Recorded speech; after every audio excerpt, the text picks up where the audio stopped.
Some people have asked how I take care of my chickens in the winter, so we're just gonna do a whole thing on taking care of animals in the winter. Hopefully in the future I'll have things a little bit better. That way it's easier, but it's still pretty easy to come out here every day and make sure their water is not frozen. And if it is, break it up, get fresh water, whatever needs to be done, and just feed them. I don't have a feeder right now. I need to get one because every time I feed them, even though it's in a little tub, they just like to get up there and poop on their food. They do the same thing in their water. Right now, since it's winter, I can't use the other water because it freezes too easily. So we're gonna head into the chicken coop. I have some kitchen scraps to feed them, and I will probably feed them some of their regular food too. Anyways, let's go check on the chickens. I'm gonna go ahead and throw some fresh straw down on top of the other stuff.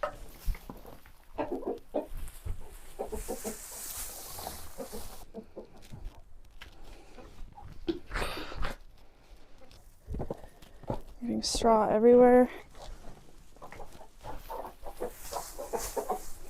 Most people think that chickens won't lay eggs in the winter. My friends are getting like 20 eggs a day.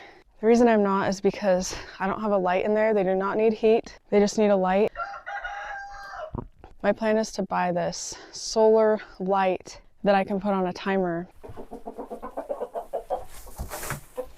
I think this bedding will definitely make them a lot happier. They're already going around and scratching in it, and I'm kind of throwing it up around against the walls because there's some holes and cracks. I know this chicken coop looks really dilapidated, but trust me, I see potential, and I think it's so much better to bring new life into something like this shed instead of just tearing it down and burning it or throwing it away. All she needs is a roof, which in the spring we'll be putting real metal on there that we'll be salvaging from our old house. And I plan to do some trim, something with the door. I will make it fit a little better and paint it. And we're going to put in a new window right here, and we're going to build an outside attached coop. It's going to be great. Trust me, come back in like 6 to 8 months probably about when we'll get to that.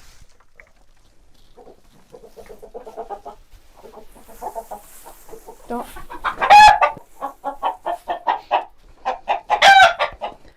That's okay.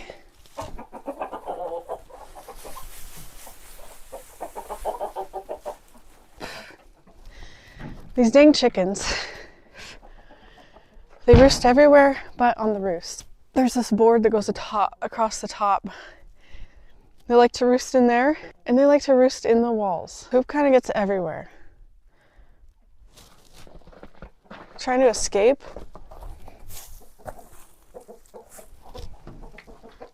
Chickens are really gross. That's why it helps to try to keep it as clean as you can. Then your eggs are cleaner. Whatever you feed them and water them, their eggs are being made of that. So I always try to make sure that they have good food and clean water, because when I think about if they've been drinking dirty water for a long time, you know, sometimes they're going to drink dirty water. But if they're drinking dirty water for a long time that they've been like pooping in and stuff, I just think about, it just grosses me out thinking that that's where the eggs are coming from. So that's just my theory. This is what we got going on here. It's a little roost that the rooster just jumped off of. Just trying to cover up the walls.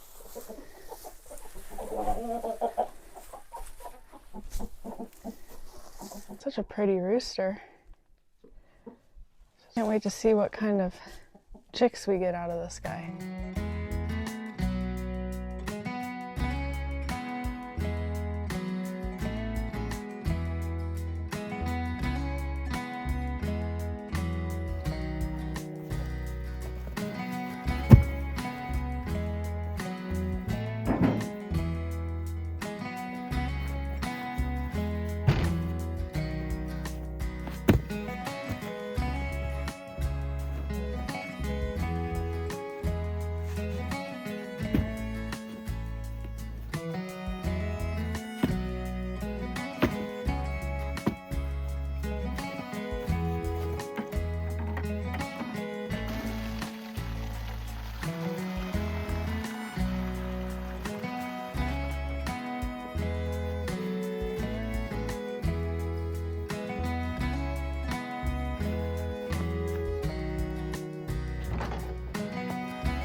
So now I'm gonna feed the chickens. I just have some kitchen scraps. I'm gonna feed them some of their chicken food. Right now, I'm just feeding them a layer pellet with some corn, which is not really ideal at all. It's not what I want to be feeding them. When we get close to running out of this though, I have a contact for somebody who actually lives in our area who mixes their own chicken feed. So we're going to be getting our chicken food from them from here on out, and it's like all organic, soy free, non-GMO, all that stuff. I really look forward to starting to feed them that. Originally I was going to start mixing my own chicken food, but these guys have a really good mix, and I probably will add some stuff to it, like some herbs and other stuff. Another thing that I want to get into this year is doing mealworms for my chickens. So if I do that, then they'll have that as well. Right now I'm just feeding them some layer pellets and some corn. The corn will be like pretty much empty calories, but it just gives them something to eat, fills them up, kind of helps to keep their bodies warm. The setup that I have for my chickens right now is not fancy at all. I'll show you here in a sec. I do have a nice water that I use in the summertime, and if I ever get power out to the chicken coop, I can get one of those base warmers for the water so I could use it next year. This year I can't use it. We're just keeping it simple. With these little black tubs, I can pick them up, dump them out, break all the ice out of them super easily.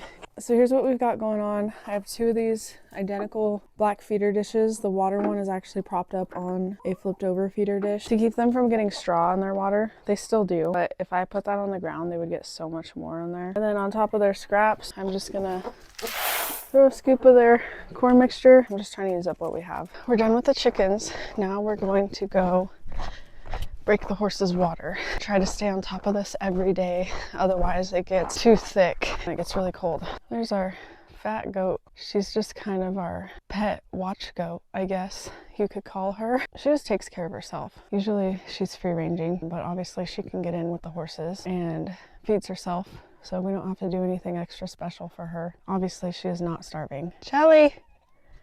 Shelly! But anyways, my husband got this hay out the other day. Everybody's happy. So that hay is pretty inexpensive. We try to alternate and buy a bale of grass hay and a bale of alfalfa. Our last bale was alfalfa, so the alfalfa is more expensive. But I mean, even with the alfalfa, we're averaging $100 a month feeding the horses, which pretty reasonable. Let's see what the water looks like here. I'm not even gonna need to break it up. It's not even hardly frozen. Oh no, I just dropped my glove in there. I mean, there's a layer of ice, but it's super thin. I don't even need to bust it up, but I will. That way it's harder to form. This black thing must hold some heat. Are you coming to say hi? Yeah. My pretty girl. She's got some of those burrs stuck in her hair. There's no getting those out. I need to cut them out. I know. You're just a sweetheart.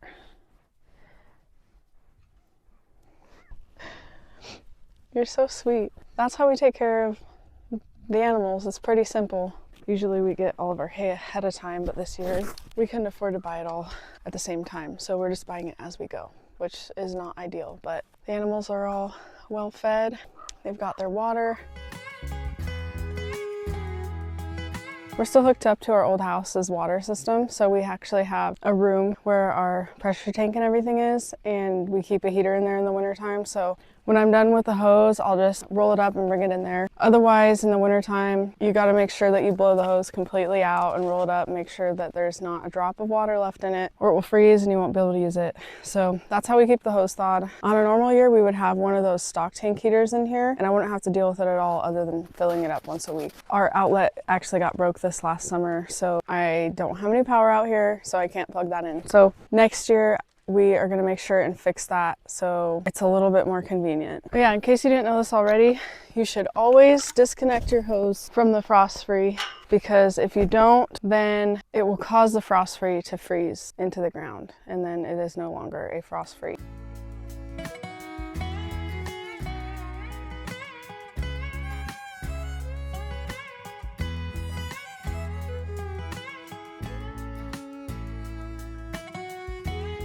It has been a pretty mild winter. We have like no snow on the ground. But even with a mild winter, the only thing that would change that I would have to do is just deal with moving more snow around. Everything else would be the same. Yeah, taking care of animals in the winter. It's not as complicated as you would think. And if you like learning about our life in the homestead, living in a cold climate in the mountains where we usually have about 6 months of snow, please make sure that you like and subscribe, and I will see you in the next video.